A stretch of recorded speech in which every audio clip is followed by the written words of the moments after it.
Trio l'histoire, écrite et lue par Macérode. Avant-propos. Connaissez-vous le concept de micro-nouvelle ? Je l'ai personnellement découvert récemment grâce à une vidéo de la chaîne Fulloscopy et aux nanofictions de Patrick Beau, alias Axolot sur YouTube. Excellente chaîne, abonnez-vous. Le principe de base paraît plutôt simple. Réussir à écrire une histoire très courte mais complète, tenant juste en quelques phrases. Aussi, le défi que s'était imposé Patrick Beau, avant que ses récits miniatures ne soient publiés dans un livre, était de pouvoir les faire entrer chacun en un seul tweet, soit en moins de 280 caractères. Voici un exemple directement tiré de la description de son ouvrage. Il avait un sablier à la place du cœur, qui égrenait doucement le temps qui lui restait. À la fin de sa vie, il commença à marcher sur les mains pour inverser le processus. Et il put tout recommencer, la tête en bas. Pari réussi donc, révélation et regain d'inspiration littéraire pour moi au passage. Ainsi je me lançai dans l'écriture de mes propres micro-nouvelles, très inspiré donc par mon écoute sur Audible de la version audio des nanofictions, lue par l'auteur lui-même. Mais je décidai de m'ajouter une contrainte supplémentaire, pour davantage de piquant et éviter le plagiat. En plus du nombre de caractères très limité, je devrais rédiger mes textes en 3 phrases. Pas une de plus, pas une de moins. Pourquoi 3 ? C'est ce qui m'a paru le plus logique, harmonieux et adéquat. Un peu comme un haïku. C'est le schéma classique finalement. Thèse, antithèse, synthèse. Introduction, développement, conclusion. Situation initiale, élément perturbateur, résolution finale. Weni widi wiki. C'est de là d'ailleurs que m'est venue l'idée du nom de Trio l'histoire, en référence aux quelques restes de mes lointaines leçons de solfège. En référence au triolet, symbole sur une partition musicale qui représente par exemple 3 croches jouées le temps d'une noire, ou 3 noirs le temps d'une blanche. Ici, 3 phrases le temps d'une histoire. Mais tout comme la musique a ses crescendo et ses décrescendo, les idées et l'inspiration vont et viennent. Sans doute qu'il y a des hauts et des bas dans la qualité de ces récits, mais j'espère que l'ensemble saura tout de même vous transporter dans les profondeurs de mon imagination et de mon esprit. Alors, vous plongez avec moi ? C'était un village enchanté, au sommet d'une montagne aux neiges éternelles. Les bons hommes de neige y prenaient vie et étaient des membres actifs de la communauté. C'était sans compter le réchauffement climatique. Le petit garçon jouait devant le grand miroir. « Tu me vois plus » dit-il en se cachant les yeux. « Je te vois toujours » répondit son reflet. Vite, vite, toujours devoir aller vite. Porter un message à droite, puis un autre à gauche, sans répit et indéfiniment. Vraiment pas facile le travail d'un flux nerveux. Cela faisait des lustres que Lucifer n'était pas remonté au ciel. Il supplia Dieu de le laisser revenir. Il était trop terrifié par la malveillance des humains qui inondaient les enfers pour oser y rester. Le virus s'était propagé, l'apocalypse zombie avait fini par avoir lieu. Mais la vie suivait son cours, l'impact sur la population restait minime hormis chez les agriculteurs. Et pour cause, tous les infectés étaient exclusivement des végétariens. L'archéologue tressaillit en contemplant la momie dans son sarcophage. « Ce n'est pas de moi que vous devriez avoir peur, chuchota-t-elle. Non loin de là, à l'extérieur du tombeau, le grand sphinx de Gizeh venait de s'animer. Se prenant pour la réincarnation du Christ, il s'élança sur l'étang. Sa conviction fut ainsi confirmée, il marchait sur l'eau. Il ignorait que pendant ce temps, ses compagnons restés sur la berge s'enfonçaient dans le sol. La jeune femme terrorisée courait dans la nuit, fuyant l'être monstrueux qui la poursuivait. Arrivée devant sa porte verrouillée, elle resta figée, horrifiée en constatant la perte de ses clés. La créature lui tendit alors, avec un air tout à fait amical, le dit trousseau. Ce soir-là, la fillette avait placé sa dent de lait sous son oreiller. Quelle ne fut pas sa déception le lendemain en constatant que la petite souris n'était pas passée. Elle s'était pourtant bel et bien déplacée, mais la tentation de la fromagerie voisine avait été trop forte. Le jeune homme matinal écoutait les nouvelles entouré de son bordel. Le tueur en série local avait encore frappé cette nuit, ne laissant comme à l'accoutumée aucun indice derrière lui. S'il se doutait que ses crises de somnambulisme le rendaient si soigneux et méthodique. Depuis qu'on avait brûlé la sorcière, le village était maudit. Les morts en couche, les morts-nés et les maladies pullulaient. Ou alors peut-être était-ce parce que la fameuse sorcière était la seule à avoir des compétences médicales et des connaissances pharmacologiques. Les extraterrestres existent. Un beau jour, ils ont débarqué en nombre sur notre planète. Ils ont volé tout le papier toilette et sont repartis aussitôt. Quel sans-gêne! Le nouvel ordre mondial avait interdit toute forme de musique, quelle qu'elle soit. Une police spéciale avait été mise en place, traquant tout son suspect pouvant s'apparenter à une mélodie. Seules les personnes chantant incroyablement faux n'avaient pas trop à s'inquiéter. Cette machine avait été conçue pour résoudre tous les problèmes. Que faire pour que tous les êtres vivants de la Terre vivent dans la paix et l'harmonie, lui demanda-t-on. Patientez environ 5 milliards d'années, la mort du Soleil réglera tous vos soucis. Un nouvel astéroïde venait d'être observé et paraissait prometteur. On y envoya une sonde pour prélever des échantillons, afin de déterminer sa composition et sa valeur. Les résultats de l'analyse furent sans appel, il s'agissait en réalité d'une crotte de nez cosmique. Ce criminel buveur de sang venait d'être exécuté sur la chaise électrique. Il avait juré qu'il reviendrait bientôt sous une nouvelle forme. Quelque temps plus tard, ce moustique s'apprêtait à piquer sa victime quand il fut ironiquement grillé par une raquette électrique. Elle commençait à penser qu'elle perdait la tête. Cela faisait des mois qu'elle cherchait ses affaires partout chez elle, les posant à un endroit et les retrouvant à un autre. Tandis qu'elle partait pour son rendez-vous chez le neurologue, son chat entr'ouvrit un œil et sourit. Un événement extraordinaire s'était produit. Une poule avait pondu un œuf particulièrement gros, et de cet œuf était sorti un lapin. Nous étions le jour de Pâques. Je fermai les yeux, j'ouvris la bouche, et je trépassai. Bon, d'accord, on est bien ici, mais tu ne voudrais pas qu'on aille voir ailleurs si on peut trouver mieux, demanda madame. Oh non, la flemme, répondit monsieur. Ainsi s'installèrent sur l'île Maurice les futurs parents du premier dodo. Il arriva dans une superbe salle de cinéma vide. Alors qu'il vit la grande faucheuse à la place du projectionniste, il comprit que son heure était finalement venue. « N'aie pas peur, lui dit-elle, installe-toi confortablement et profite du film de ta vie. »« Je te tiens enfin, crapule, pris la main dans le sac, tu vas me suivre au poste. »« Mais enfin, vous déraillez, vous n'êtes pas policier, mais juste un de mes clients. » Il était dealer de faux souvenirs. La véritable identité de cet agent infiltré venait d'être découverte. Plus suffisamment équipé en drogue pour neutraliser les soldats, il devait quitter au plus vite la fourmilière. Il ne connaissait que trop bien le sort funeste réservé aux lomécheuses compromises. « Ah, au fait, je ne t'ai pas dit, j'ai retrouvé le triste oiseau mort sur mon balcon la semaine dernière. »« De quel triste oiseau parles-tu » ? ?»« De Bernard Oiseau, mon voisin dépressif, qui habitait tout en haut de mon immeuble. » Tandis que le navire ralentissait par manque de vent dans les voiles, les rats se jetèrent à l'eau. Tandis qu'il s'immobilisait, le scorbut quitta le corps des pauvres matelots. Tandis que plus rien ne bougeait sur cette mer d'huile, un œil cyclopéen s'ouvrit sous le bateau.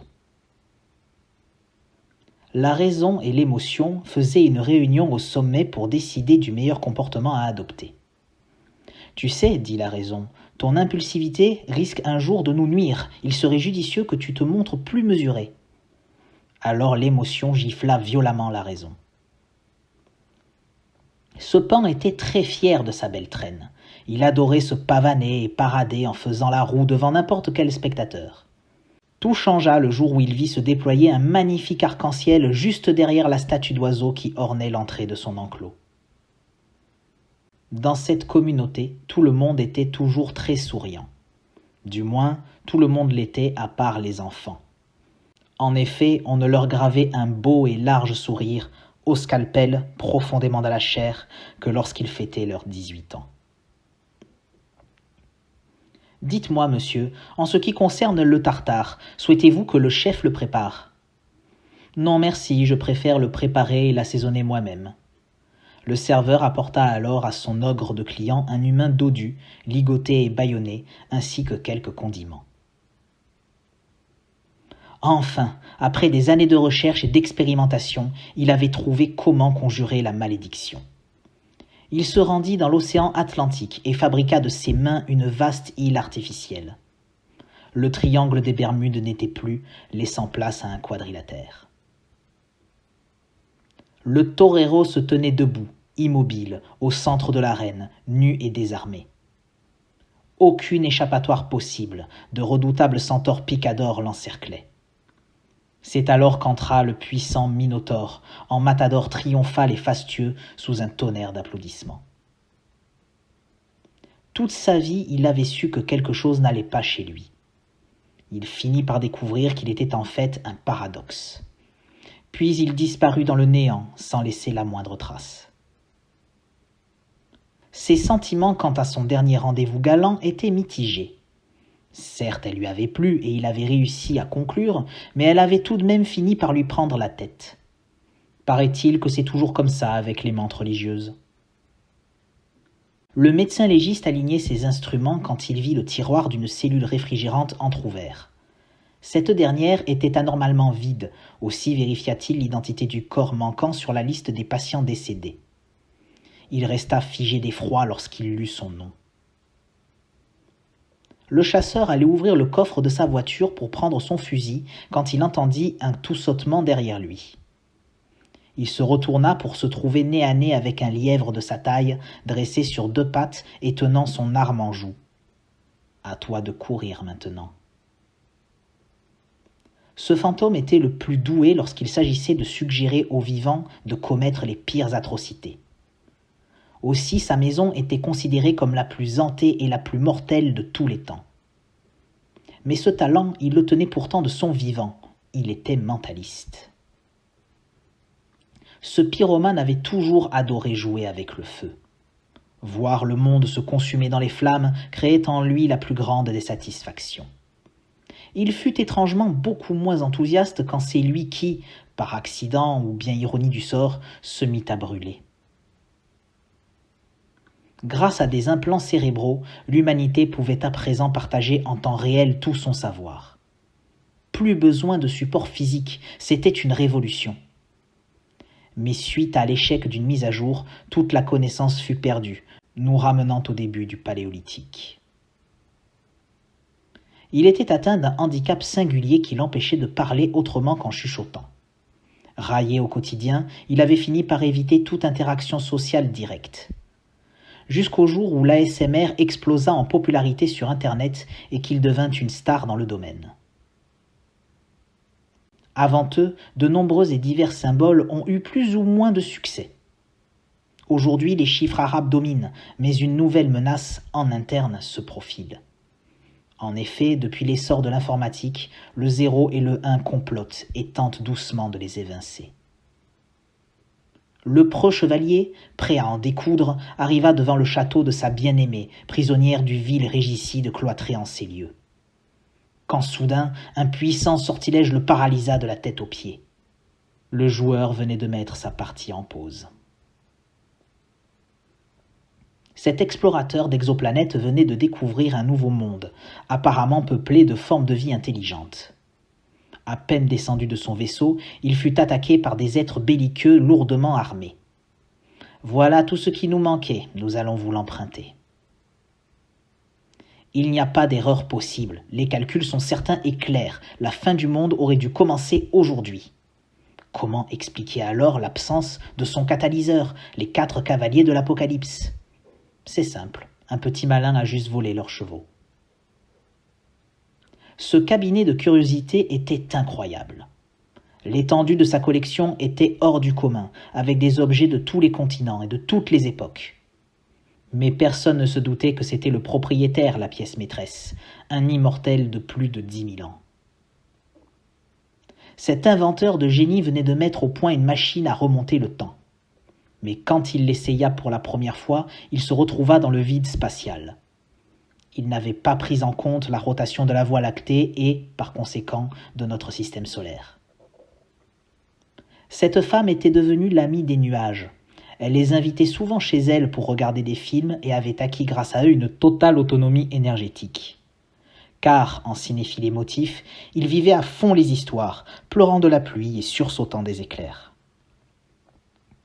Soudain, le ciel s'assombrit et l'air devint irrespirable. C'est alors que le titanesque Cthulhu émergea des profondeurs. « Vous arrêtez de faire les cons maintenant, c'est la dernière fois que je vous préviens, gronda-t-il. Ne m'obligez pas à revenir ou ça va très mal finir. » Ce couple a toujours respiré la joie de vivre, apportant le bonheur aux personnes qui les entourent. Ils se sont rencontrés dans le cadre de leur travail, tous deux exerçant pourtant des métiers funèbres enclins à rendre morose. Elle est thanatopractrice et lui est fossoyeur. Ce chef cuisinier possédait un don extraordinaire. Il était capable de sublimer ses plats en faisant en sorte que leur saveur s'accorde parfaitement avec les papilles de ses clients. Mais il y avait pour lui un terrible revers à la médaille. Il avait perdu le sens du goût. Ce prestidigitateur était extrêmement réputé. Il faisait disparaître et réapparaître son lapin à souhait, mais personne n'avait réussi à comprendre le truc. Il y avait bien de la magie dans l'air, mais ce n'était pas la sienne. Ce lapin avait le pouvoir de se téléporter. Cette fourmi ouvrière était insomniaque. Elle avait essayé toutes les astuces habituellement conseillées. Boire du miel à chaud, écouter des bruits relaxants de mandibules et d'antennes, compter les pucerons. Mais leur efficacité resta regrettablement discutable. Cette voyante chiromancienne disait aux gens qui la consultaient ce qu'ils voulaient entendre. Elle était pourtant bel et bien capable de discerner leur avenir avec précision. Espiègle, elle aimait savoir mais préférait leur laisser la surprise. Elle était ravie de son nouveau petit hamster. Il était trop mignon, bien que son origine n'ait pu être déterminée par les vendeurs. Il s'agissait en vérité de Zordok, le destructeur de monde et annihilateur de vie, venu de la dimension du chaos pour ravager notre univers. Cette fois, la guerre ouverte était déclarée. Le peuple de sous le lave-vaisselle était allé beaucoup trop loin. Le peuple de sous le réfrigérateur préparait alors une riposte se voulant aussi fulgurante que brutale. Puis arriva le cataclysmique grand ménage de printemps. Une substance sombre, gluante et toxique s'était mise à tomber du ciel. En orbite, un immense vaisseau en provenance d'Andromède avait accidentellement largué sa cargaison sur la moitié de notre planète. La Terre subissait ainsi la toute première marée noire intergalactique. Cet homme n'avait jamais compris le sens figuré inhérent à nos expressions françaises. Aussi agissait-il toujours de façon trop littérale. C'est ainsi qu'il atterrit en prison pour homicide, après avoir mutilé un bagarreur qu'il avait défié de lui mettre la tête au carré. Après toutes ces années d'errance, c'était donc à ça que ressemblait le paradis. Un vrai cocon, température idéale et constante, nourriture à foison, aucune nuisance émanant de l'extérieur. Il n'y a finalement rien de mieux que de faire partie d'un microbiote intestinal. Inexorablement, elles traversent le temps, chacune à son rythme, mais toujours ensemble. Elles se perdent, se retrouvent un court instant, se séparent de nouveau pour mieux se retrouver, encore et encore. Voilà ce à quoi il songeait quand il fixait les aiguilles de sa montre. Un jour, il fut décidé de doter tous les véhicules autonomes d'une intelligence artificielle plus poussée. Leur capacité accrue à communiquer était alors censée fluidifier le trafic. Mais bien au contraire, les bouchons se multiplièrent à cause de leurs papotages incessants. Les paléontologues s'interrogent. Les traces de morsures sur le crâne et les cervicales de ce tyrannosaure sont-elles une preuve valable de cannibalisme ? Aucun d'entre eux n'envisagera jamais qu'elles sont simplement la marque d'un suçon un peu trop fougueux et passionné. L'homme entra dans la chambre d'hôpital, considérant dans son lit un vieillard endormi. Une infirmière, interloquée par leur ressemblance, lui demanda s'il était son petit-fils. Il lui répondit qu'il était son frère jumeau, de retour de sa mission autour du trou noir M87 étoiles.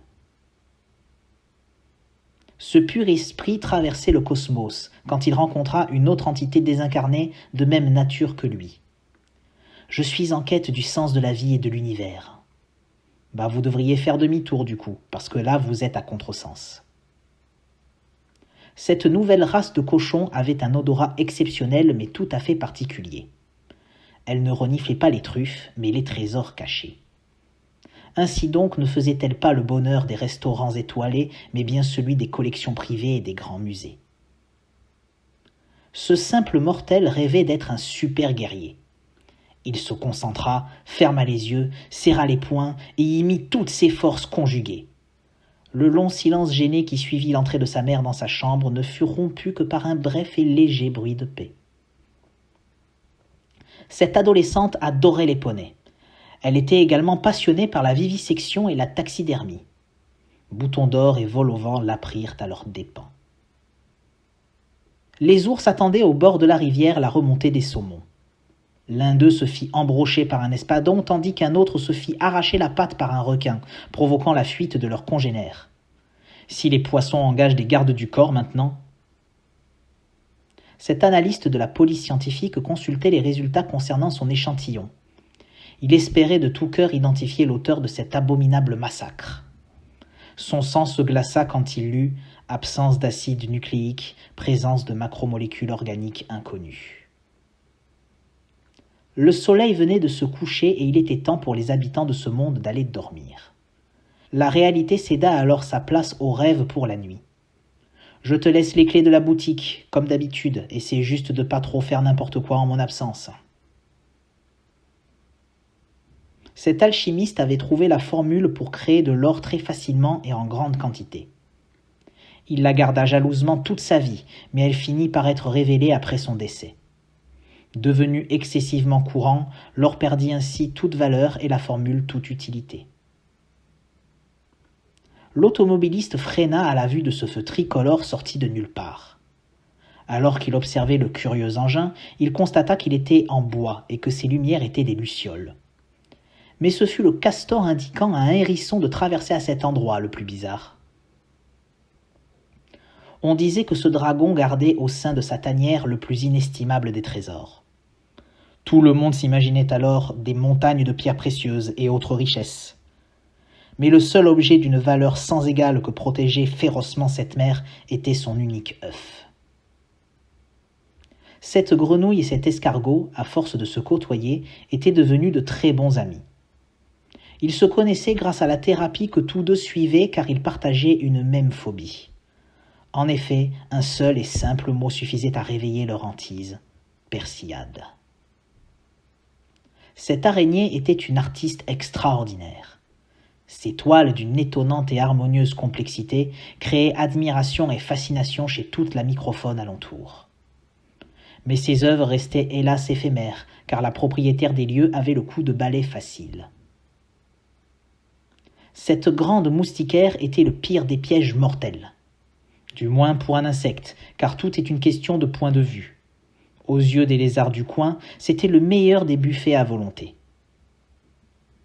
Dos au mur, somnolent, je réfléchis.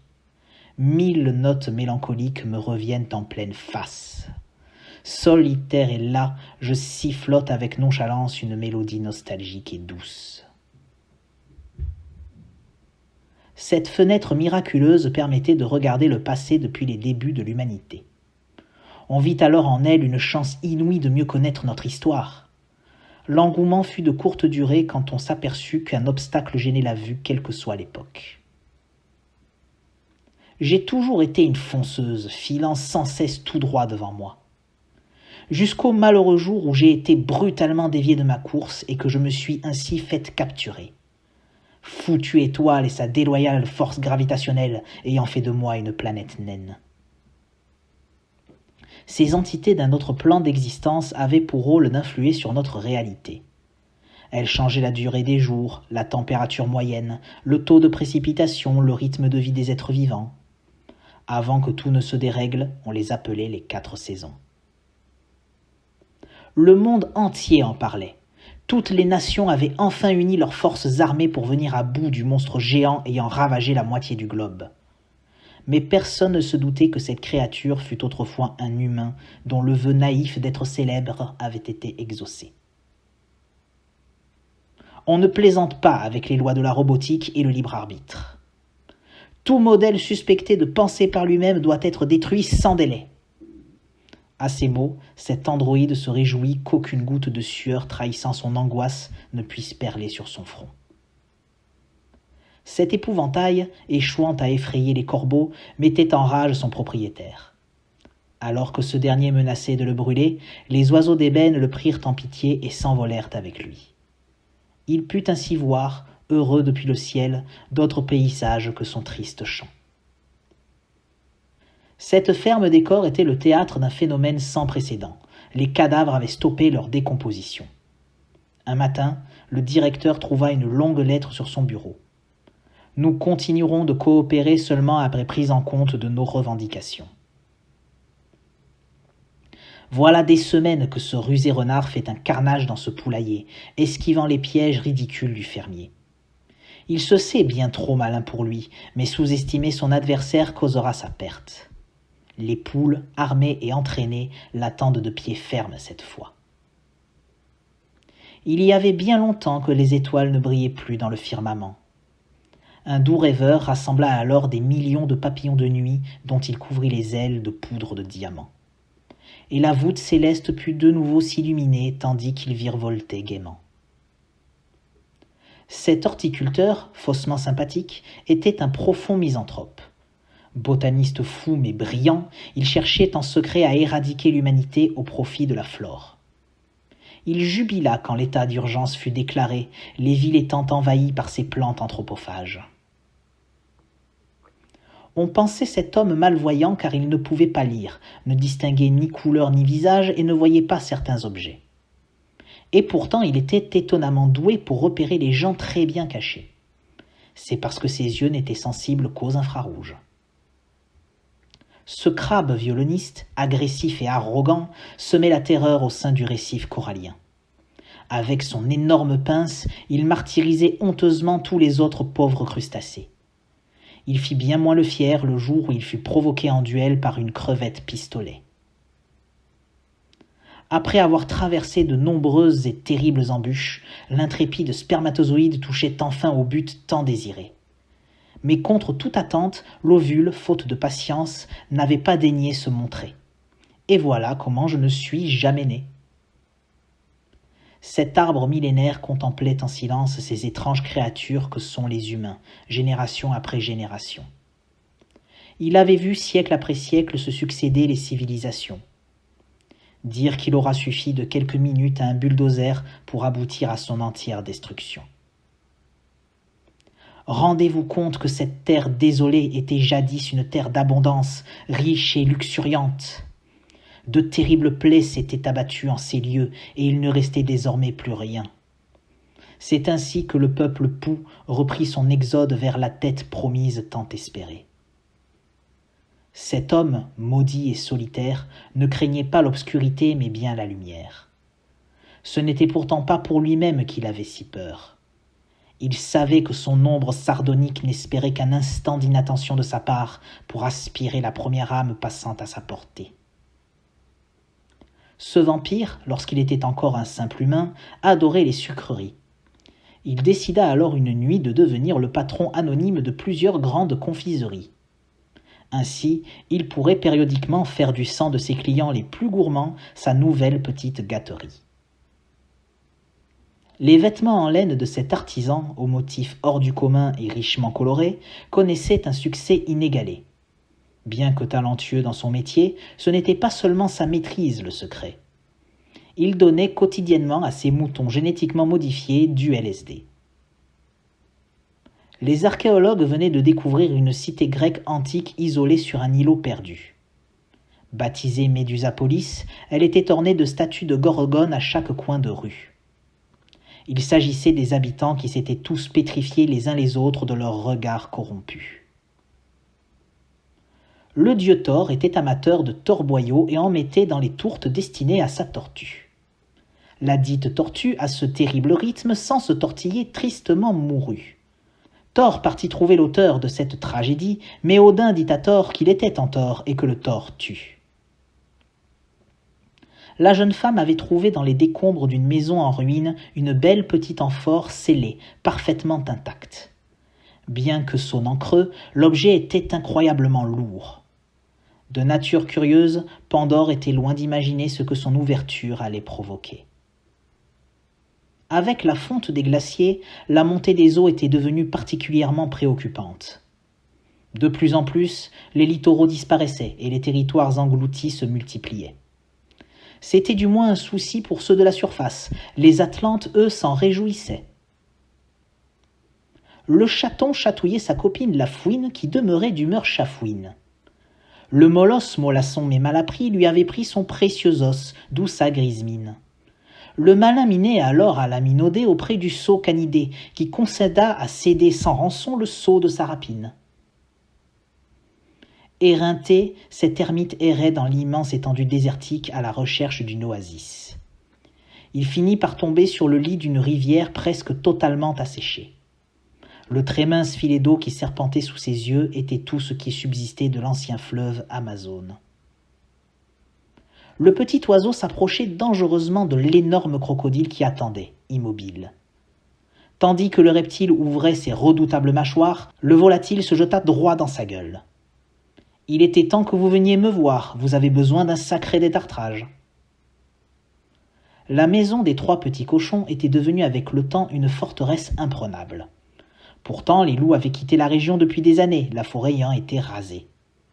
Mais à sa place s'était construit un complexe d'abattoirs tenu par un consortium de charcutiers.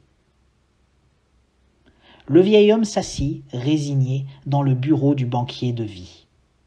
Ce dernier verrouilla la porte, puis disposa devant son client cordes, couteaux, pistolets, poisons et tutti quanti. « Je vous laisse choisir le moyen de paiement, dit-il, car il est temps de régler votre crédit. » De mystérieux investisseurs venaient d'acheter ce tout petit pays. Ils y avaient fait installer des patinoires, des piscines et des restaurants spécialisés dans le sashimi. Tout devint clair quand des manchots empereurs lassés de l'Antarctique vinrent en faire leur patrie. « Danger méchant » lut-il avec peine sur le panneau usé par la rouille et le temps. Alors qu'il s'engouffrait dans le tunnel exigu et sombre, il entreprit de craquer une allumette pour éclairer son chemin. Sauf que le mot aux lettres effacées n'était autre que méthane. Cette licorne aux belles formes se délectait à manger toute la journée moult bonbons. Mais ses vilaines camarades se moquaient vivement d'elle, de par son aspect tout rond. Aussi décida-t-elle d'aller vivre parmi de placides rhinocéros qui, eux, la trouvaient vraiment canon.